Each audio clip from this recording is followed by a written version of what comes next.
कई सालों पहले दानिश नाम का एक आदमी अपने पत्नी और बच्चों के साथ रामपुर नामक एक गांव में रहता था। वो हर काम करने में सुस्त रहता था और अपने विरासत में मिली सारी संपत्ति बेचकर परिवार का भरण पोषण करता था।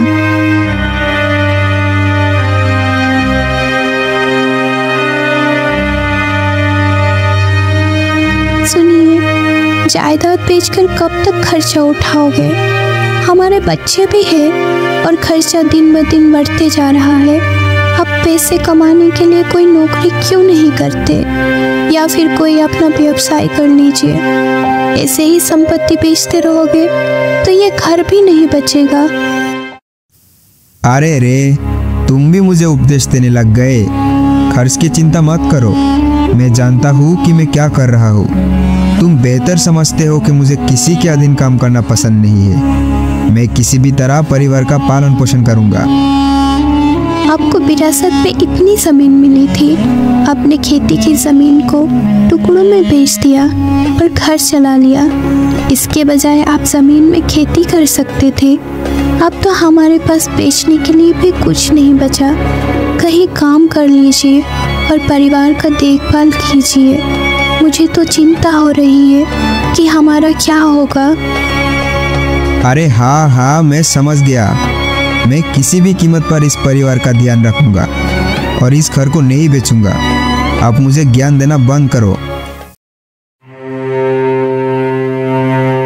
दानिश को अपने पत्नी पर गुस्सा आया, लेकिन वो व्यक्त नहीं करता या उसे ये कहकर शांत कर देता है कि वो काम नहीं करेगा और ना ही करना चाहता है। इसके बजाय वो पैसे कमाने के विभिन्न तरीकों पर विचार करता है और अंत में एक निर्णय लेता है। अगले ही दिन वो गांव के अलग अलग साहूकारों से मिलने जाता है। क्या खबर है दानिश? इस जल्दी धूप में तुम आ गए। तुम्हें देखकर तो मैं हैरान हो गया। मजाक बंद करो यार, मुझे तुमसे कुछ मदद चाहिए, इसलिए मैं सुबह से यहाँ हूँ। इसके अलावा और कोई कारण नहीं। ये बात सच है कि आप किसी बिना सौदे के बाहर नहीं आते, क्योंकि आप विरासत में मिली संपत्ति से पूरा पैसा उड़ा लेते हैं। मेरे सब्र की परीक्षा मत लो हीरालाल, मैं यहाँ सिर्फ सौदा करने के लिए आया हूँ और कुछ नहीं। क्या सौदा? ये क्या है और मैं आपकी क्या मदद कर सकता हूँ? मैं समझा नहीं। मुझे अपना व्यवसाय शुरू करने के लिए निवेश के रूप में आपसे कुछ पैसे उधार चाहिए। सच में? आपने खेती करने के बजाय खेती की जमीन बेच दी, और मुझे आश्चर्य है कि आप शहर में व्यवसाय कैसे करेंगे। संपत्ति बेचना ना बेचना मेरी इच्छा है, आपका इससे क्या लेना देना। हालांकि मैं व्यापार करना चाहता हूँ। यह मेरे पास एक बहुत अच्छा विचार है और मुझे आपकी सहायता की आवश्यकता है। आप करेंगे मेरी मदद? अच्छा, देखते हैं। वैसे वो विचार क्या है, ये तो बताओ। अच्छा, आपको क्या लगता है मैं मूर्ख हूँ? मैं अपना विचार तुम्हारे सामने आके प्रकट क्यों करूँ? आपकी मर्जी, लेकिन यह बताइए कि आप यहाँ क्यों आए हैं? ज़्यादा कुछ नहीं। अगर आप अभी मुझे 10,000 रुपये दे सकते हैं तो मैं इस महीने के अंत तक 40,000 रुपये वापस कर दूंगा। क्या तुम मुझे 40,000 रुपये दोगे अगर मैं तुम्हें अभी 10,000 रुपये दूँ? क्या तुम मुझे बेवकूफ़ समझते हो दानिश? ये मेरे व्यवसाय का रहस्य है। वैसे भी अगर आपको विश्वास नहीं है तो मुझे ये पैसा कर्ज के रूप में दे दो। मैं ये पैसा ब्याज सहित आपको वैसे का वैसे लौटा दूंगा। मैं तुम्हें कर्ज कैसे दे सकता हूँ? आपके पास नौकरी या व्यवसाय नहीं है। आप मुझे उन पैसों के लिए भला क्या वादा कर सकते हैं? आप मुझ पर शक कर रहे हो। आप जानते हैं कि मेरे पास मेरा घर है, इसलिए उस घर को आप मुझसे वादा के रूप में ले सकते हैं और एक समझौता लिखे तो आप भी सुरक्षित महसूस करेंगे। दानिश के शब्दों ने हीरालाल को राहत दी, क्योंकि उसे पता था कि ऋण के रूप में पैसे उधार देना, वो भी ब्याज और सही दस्तावेज के साथ, उसके लिए मुनाफा का सौदा है। ठीक है, मैं आपको पैसे उधार दूंगा, लेकिन एक शर्त पर। मैं प्रति 100 रुपये पर 2 रुपये ब्याज के रूप में लूंगा। आपको बिना असफल हुए ब्याज का भुगतान करना होगा। बिल्कुल बिल्कुल, मैं आपके सारे पैसे समय पर चुका दूंगा। ठीक है, ये रहा पैसा। हीरालाल दस्तावेज में सारी बातें लिखकर ब्याज के लिए पैसे उधार दे देता है। दानिश खुशी खुशी वहाँ से चला गया। दानिश उसी तरीके से गांव के सभी अमीर लोगों को एक ही कहानी सुनाकर उनसे बहुत सारे पैसे इकट्ठा करता है और सभी में अधिक पैसे कमाने की आशा की किरण पैदा करता है। दिन के अंत में वो अपने घर लौटता है और अपने पत्नी अपर्णा से जाकर कहता है, अपर्णा, तुम हमेशा मुझे आलसी होने की ताना मारते हो, लेकिन देखो अब मेरे पास कितना पैसा है। अरे इतने सारे पैसे? आपके पास इतने सारे पैसे कहाँ से आया? कौन देगा मुझे? मैंने इस धन को अपने बुद्धिमानी और चतुराई से पाया है। क्या तुम्हें मुझ पर भरोसा नहीं है? मैं जानती हूँ कि आप इतने होशियार नहीं हो। सच सच बताओ, आपने कौन सी चाल चली है? मैंने गांव के सभी साहूकारों से कहा कि मुझे व्यवसाय के लिए धन की आवश्यकता है, तो उन सब ने मुझे ब्याज के रूप में पैसे उधार दिए हैं। क्या तुमने घर गिरवी रख दिया? हे भगवान! नहीं, एक से लिया तो गिरवी रखना है, लेकिन मैंने 5 लोगों से पैसे उधार लिए हैं। समझ में आया तुम्हें? इसका मतलब तुमने उन्हें धोखा दिया? नहीं, मेरे पास एक तरकीब है। मैं अपने पास के गांव में 5 रुपये प्रति 100 से कारोबार करूंगा। हम 3 रुपये प्रति 100 का हिस्सा लेंगे और उन अमीर लोगों से उधार लिया हुआ पैसा हम उन्हें चुका देंगे। तुम समझ रही हो? ये क्या कह रहे हो? आसपास के गांव में व्यवसाय करोगे? क्या आपको लगता है ये संभव है? उन सभी लोगों को ये पैसे कैसे लौटाओगे? अभी हमारे पास ये घर तो है, लगता है ये भी बिक जाएगा। मुझे पता है कि मुझे क्या करना है। मुझे सुझाव मत दो। मैं पास के गांव में जाकर अपने मित्र से मिलूंगा। छोड़ो, जाने दो। तुम्हें जो करना है करो।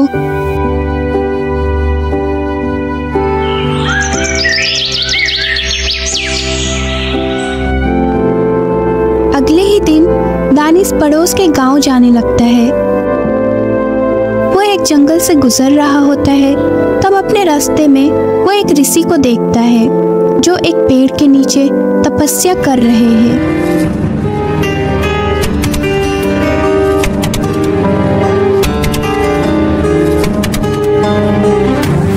वो ऋषि के सामने सांप को देखते ही ऋषि को सतर्क करने की कोशिश करने लगता है। आदरणीय ऋषि जी, कृपया आंखें खोलिए। ऐसा कहते हुए दानिश ने सांप को दूसरी दिशा में फेंक दिया।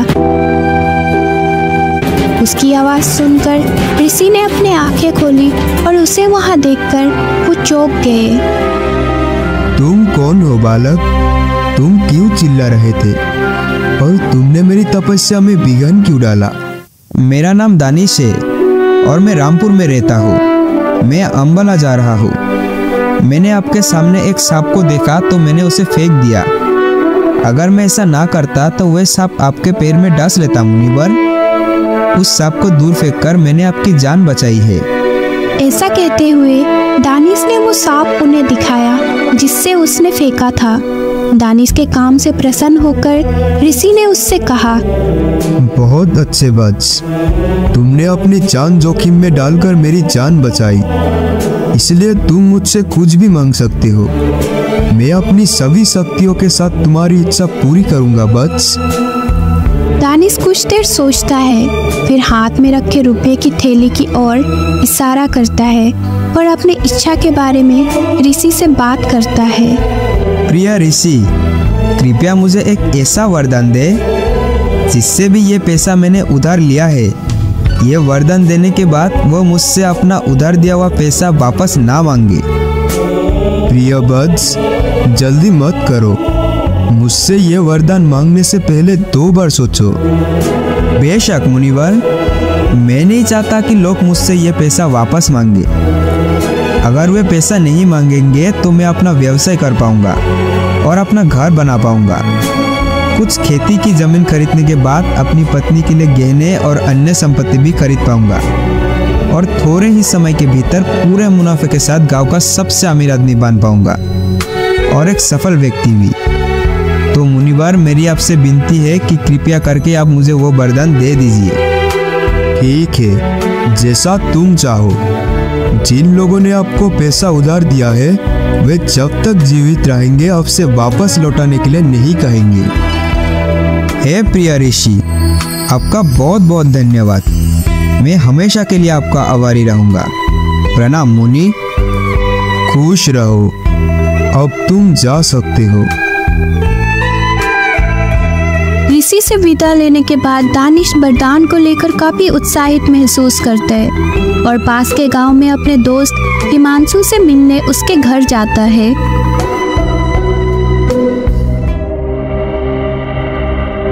और दानिश, बहुत समय हो गया, सब कुछ कैसा चल रहा है मित्र?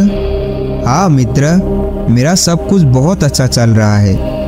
और तुम्हारा कैसा चल रहा है? तुम गांव छोड़कर कुंवारा ही रह गए, क्या बात है? मेरा परिवार में मन नहीं है। मैं गांव से भाग गया हूँ क्योंकि मेरे पिता चाहते थे कि मैं शादी कर लूँ। मैं साहूकार हूँ और मैं अपने कारोबार से खुश हूँ। तुम क्या कर रहे हो? तुम यहाँ किस काम से आए हो मित्र? दानिश ने अपने इरादों का खुलासा नहीं किया, पर हिमांशु से पैसे उधार देने के कारोबार में मदद करने को कहा। मुझे अपनी जमीन बेचने के बाद कुछ पैसे मिले हैं और आप जानते हैं कि अगर सही तरीके से निवेश नहीं किया गया तो पैसा गायब हो जाता है। अब मुझे आपकी मदद की ज़रूरत है। आप ये पैसा ले और इसे 5 रुपये ब्याज पर उधार देकर व्यापार करें। आप 1 रुपये का हिस्सा ले और मुझे 4 रुपये दे। यह इतना आसान नहीं है जितना तुम कह रहे हो, लेकिन चूंकि तुम मेरे बचपन के दोस्त हो इसलिए तुम जब चाहो ब्याज सहित ये पैसे ले सकते हो। क्या ये ठीक है? हाँ हाँ, क्यों नहीं, जरूर। पर क्या किसी दस्तावेज पर आप यह सब नहीं लिखेंगे? क्या दानिश, तुम मुझ पर भरोसा नहीं करते? ठीक है, फिर इस पैसे को अपने पास ही रख लो, अगर कोई दस्तावेज की आवश्यकता है तो। ठीक है? अरे ठीक है, ये पैसे ले जाओ और अपने पास रख लो। मुझे जब जरूरत होगी मैं तुमसे ले लूँगा। ठीक है, फिर मिलते हैं। इस तरह दानिश हिमांशु को सारे पैसे देता है और खुशी खुशी घर लौट आता है। वो सारी घटना अपने पत्नी को बताता है। क्या तुमने सारे पैसे उस मूर्ख हिमांशु को दे दिया? मैं वैसे भी तुम्हारे दिमाग को नहीं पढ़ सकती। हमें कम से कम ब्याज के पैसे तो मिल ही जाएगा। बाकी आप क्या करने पर तुले हैं ये आप ही जानो। हाँ, अब समझ में आया ना। पैसे कमाने के लिए नौकरी की जरूरत नहीं होती, बल्कि काफी बुद्धिमान होने की जरूरत होती है। इसलिए अब मुझे कभी भी ज्ञान देने की कोशिश मत करना, ठीक है? अच्छा, बकवास बंद करो। कड़ी मेहनत से बचने के लिए मुझे मनगढ़ंत कहानियाँ मत सुनाओ। अरे कहानियाँ नहीं प्रिय, बस इंतजार करो और देखो कि हम गांव के सबसे अमीर आदमियों में से एक बनने वाले हैं। और कुछ इस तरह दानिश अपने व्यापार करने के विचार से उत्साहित महसूस करता है और सोचता है कि ऋषि के वरदान के कारण कोई साहूकार उससे पैसे वापस करने के लिए नहीं कहेगा। इस तरह से 5 साल बीत जाता है। फिर एक दिन साहूकार का बेटा दानिश के पास आता है और आकर उससे कहता है, सुन लो दानिश, तुमने 5 साल पहले मेरे पिता से पैसे लिए थे और ब्याज भी नहीं दिया। कृपया करके मेरा पैसा लौटा दे। उसकी बात सुनकर दानिश सोचने लगा कि करण को उस कर्ज के बारे में कैसे पता चला, जबकि उसके पिता ने एक बार भी उससे नहीं कहा था। वो ऋषि के वरदान पर विचार करते हुए सोचता है और उससे पूछता है, क्या? मैंने तुम्हारे पिता से पैसे कब लिए? तुम्हें कैसे मालूम? क्या तुम्हारे पास कोई सबूत है? और अगर कोई सबूत है तो बताओ। दानिश ने करण को झांसा देने की खूब कोशिश की, पर तुरंत करण ने उसे वो दस्तावेज दिखाया जो वो अपने साथ लाया था। ये देखो, तुम्हारे द्वारा दस्तखत किया हुआ दस्तावेज। अब झूठ मत बोलो और मेरा सारा पैसा 1 हफ्ते के अंदर मुझे वापस कर दो, वरना मैं तुम्हारे घर पर कब्जा कर लूंगा। दानिश को कड़ी आवाज में चेतावनी देते हुए करण वहां से चला जाता। दानिश इन सभी घटनाओं से हैरान है, क्योंकि सभी साहूकारों के बेटे घर आए और दानिश को 1 हफ्ते के अंदर कर्ज चुकाने की चेतावनी देकर चले गए। ये सब देखकर और उनकी बातचीत सुनकर अपर्णा ने अपने पति के पास आकर उससे कहा, क्या हुआ? आपने मेरी बात नहीं मानी ना? यह आपके मूर्खता का ही परिणाम है। अगर आप मेहनत करते तो ऐसे नहीं होता। अब आपके लिए हुए पैसे और उसका ब्याज एक ही साथ चुकाना पड़ेगा। आप घर नीलाम करने की नौबत आ गई है। आपने ऐसा क्यों किया? हम अपने छोटे से बच्चों को लेकर कहाँ जाएंगे? हे भगवान, अब हम क्या करें? दानिश, जो अपने ही विचारों में खोया हुआ था, वो अपनी पत्नी से कहता है, रुक जाओ, मैं जानता हूँ कि मुझे क्या करना है। मैं हिमांशु से अपना सारा पैसा वापस लूँगा। मैंने जो उसे दिया था, मुझे उसका 4 गुना मिलेगा। मैं जाकर उसे लूँगा और सारा कर्ज चुका दूँगा। तुम बिल्कुल भी चिंता मत करो।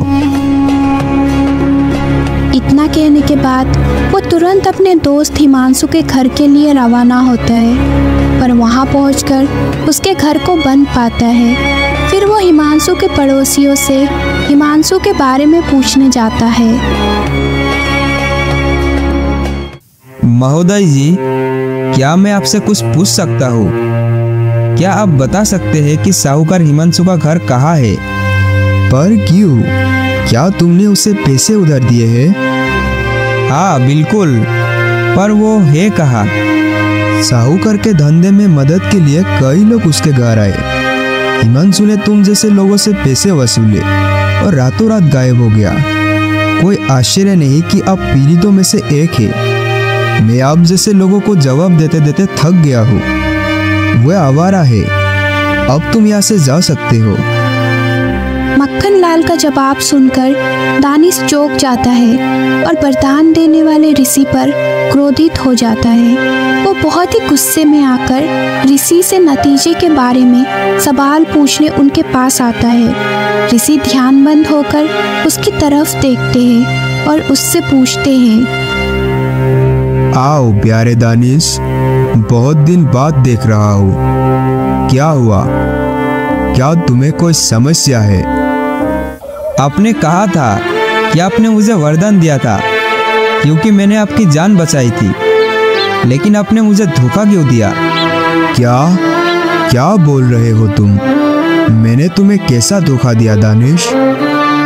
दानिश पिछले 5 साल में हुए सारे घटना का ब्यौरा ऋषि को देता है और गुस्से में उससे खरी खोटी सुनाता है। उसकी बात सुनकर ऋषि मुस्कुराते हैं और उससे कहते हैं, प्रिय दानिश, कृपया याद करें कि आपने मुझसे उस दिन क्या पूछा था। क्यों नहीं, मुझे याद है। मैंने कहा था कि जिस व्यक्ति ने पैसा उधार दिया है वो मुझसे वापस ना मांगे। तो यही कारण है कि उन साहूकारों ने जब तक जीवित रहे तुमसे नहीं पूछा। तो तुम्हारा वरदान तो पूरा हो गया, लेकिन उस पैसे पर उनके वारिसों का अधिकार है, इसलिए उन्होंने कर्ज वापस मांग लिया। तुमने कहा था कि लोग आके वापस नहीं मांगे, बल्कि आपको मांगना चाहिए था कि कोई भी कर्ज नहीं होना चाहिए। तो इस हिसाब से मैंने तुम्हें कोई भी धोखा नहीं दिया है। आदरणीय ऋषि जी, मैंने इस बात पर ध्यान नहीं दे पाया, लेकिन मेरे मित्र ने जब मैंने उस पर भरोसा किया तो मुझे धोखा दिया। अब मुझे बताइए ऋषिवर, क्या यह उचित है? दानिश, क्या तुम न्याय की बात कर रहे हो? क्या ये मेहनत की कमाई है? आप हमेशा बिना मेहनत के पैसा कमाना चाहते थे, इसलिए आपने गांव के लोगों को धोखा देकर पैसा जमा करके अपने दोस्त को दे दिए। फलस्वरूप आपके दोस्त ने भी आपको उसी तरह धोखा दिया। हमेशा याद रखें कि अगर ये मेहनत की कमाई नहीं है तो कोई भी चीज अपने पास आप नहीं रख सकते। आप जो कुछ भी आसान तरीकों से कमाते हैं वे हमारे पास नहीं रहता, लेकिन अगर ये बुद्धिमानी से मेहनत से कमाया जाता है तो ये हमेशा हमारे साथ रहता है। मेहनत का फल हमें हमेशा मिलता है दानिश, समझ में आया? ऋषि की बात सुनकर दानिश को अपनी गलती का एहसास हुआ। वो पछतावे के साथ उनसे कहता है, आदरणीय ऋषि, मैंने सबक सीख लिया और मुझे अपनी गलती का एहसास हो गया। मैं अपने जीवन में कभी भी लोगों को पैसे के लिए धोखा नहीं दूंगा। मैं अपने परिवार के लिए कड़ी मेहनत करूंगा। भगवान तुम्हारा भला करे दानिश। दानिश अपना घर बेच देता है और अपना सारा कर्ज चुकता कर देता है। वो उसी दिन से कड़ी मेहनत करने लगता है।